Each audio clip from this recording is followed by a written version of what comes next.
এখানে একটা system of equation দেওয়া আছে এক্স ইকালস টু বি, যেখানে এ এর অর্ডার n/n আর বি একটা n/1 অর্ডারের ভেক্টর, আর এর বলা আছে নো সলিউশন। এই সিস্টেম অফ ইকুয়েশনের নো সলিউশন আছে। তাহলে আমরা জানি যে নো সলিউশন থাকা মানে ডিটারমিনেন্ট এ ইকালস টু 0। ডিটারমিনেন্ট এ ইকালস টু 0 মানে দুটো হয়, একটা হচ্ছে নো সলিউশন, এটা বোঝায় একটা নো সলিউশন, আবার ইকুয়ালস টু 0 মানে এটাও হতে পারে যে infinite number of solution, infinite number of solution.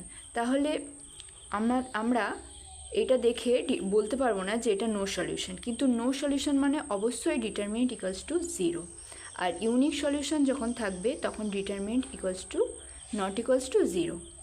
তাহলে আমাদের এখানে বলা আছে অপশান এতে যে ইউনিক সলিউশন থাকবে, so option A is incorrect.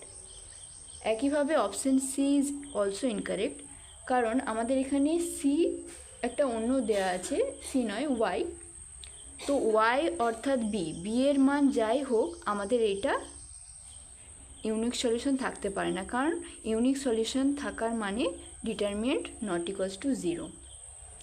For B আমাদের বলেছে নো সলিউশন থাকবে সি এর ইনফাইনাইট নাম্বারের জন্য। হ্যাঁ, মানে বি এর যে কোনো মানের জন্যই আমরা মান নিতে পারি, যার জন্য এটা নো সলিউশন থাকবে, কারণ ডিটারমিনেন্ট ইকুয়ালস টু 0।